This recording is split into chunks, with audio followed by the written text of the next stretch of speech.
यदि भारत बंद के ऐलान के बाद भी चुनाव आयोग ने सुधार करने का काम नहीं किया तो हम 2024 के चुनाव में ईवीएम मशीन फोड़ेंगे। ईवीएम मशीन फोड़ेंगे। फोड़ने का तरीका क्या होगा यही डिटेल बोल देता हूं, पुलिस वालों को भी मालूम होना चाहिए। छुप के क्या करने का? वैसे मशीन तोड़ना फोड़ना गैर कानूनी है, मगर घोटाला करना उससे बड़ा कानूनी उल्लंघन है। इसलिए मैं भी घोटाला करने वालों को रोकने के लिए गैर कानूनी काम करने की बात कह रहा हूं। सिंपल बात है, आपको वोट का अधिकार है, वोट के लाइन में लगो, अंदर जाओ, वोट डालो, डालने के बाद मशीन उठाओ, जमीन पर पटक दो, खत्म मामला, मशीन बंद हो जाएगी। मगर एक खबरदारी लेने का, आप बोलेंगे क्या? जब तक मैं नहीं बोलूंगा फोड़ने का नहीं तो तुम क्या बोलोगे? नहीं आपने तो बोल दिया। नहीं मैं ये बोल रहा हूं, मैं जब तक फोड़ो ऐसा नहीं बोलूंगा तब तक नहीं फोड़ने। पुणे के पास नगर जिला है, वहां के एक कार्यकर्ता ने फोड़ दिया। मैंने पूछा, अरे मैंने तो बोला था जब तक मैं फोड़ो नहीं बोलूंगा तब तक नहीं फोड़ना चाहिए, तूने क्यों फोड़ा? कि आप 2023 में बोल रहे 2024 में फोड़ेंगे, इतना मेरे पास धीर नहीं है। इतना लंबा समय फोड़ने के लिए आपने बोला, मेरे को मौका मिल गया, साला तोड़ दिया। तो मैंने कहा फिर क्या हुआ? एफआईआर हो गई। फिर क्या हुआ? पुलिस वाले ले गए। फिर क्या हुआ? क्या जमानत हो गई। फिर क्या हुआ? केस चली।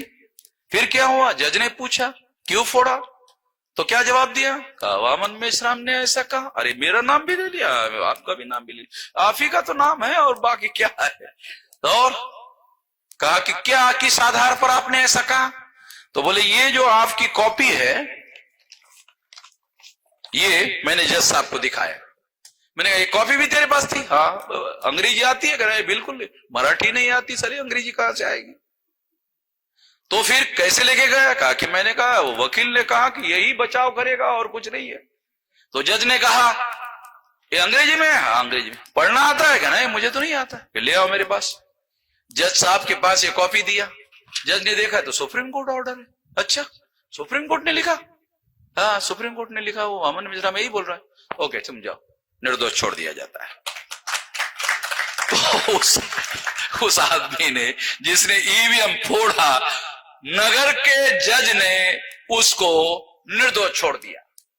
अगर 15 लाख लोगों ने ईवीएम फोड़ी, क्योंकि हम एक दो मशीन फोड़ने की बात नहीं कर रहे, 2024 के चुनाव में 15 लाख बूथ रहने वाले हैं और 15 लाख बूथ पर शेड्यूल कास्ट के 15 लाख कार्यकर्ता ऑल इंडिया में, schedule tribe 15 lakh, nominee tribe 15 lakh, MBC 15 lakh, OBC 15 lakh, minority 15 lakh, महिलाएं 15 लाख, विद्यार्थी युवा बेरोजगार 15 लाख, एक मशीन फोड़ने वाले 7, हर बूथ पर फोड़ने वाले 7।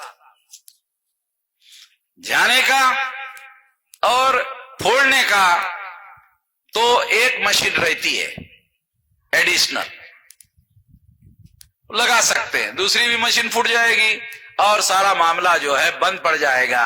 नरेंद्र मोदी और चुनाव आयोग के लोग बैठेंगे कि लोगों का ईवीएम मशीन से भरोसा खत्म हो गया है, कुछ करना होगा और निर्णय होगा, बैलेट पेपर पर चुनाव करवाना होगा।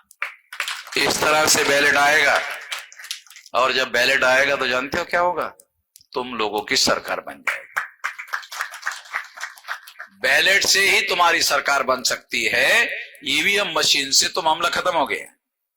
बैलेट मशीन से 2 काम होंगे, एक वोट का अधिकार बचेगा और दूसरा आप अपनी सरकार बना सकते हो। इसके लिए ये सारे देश भर में ये मामला मैं कर रहा हूं और ये लड़ाई तब तक लड़ता रहूंगा जब तक इस बात को हासिल नहीं किया जाता।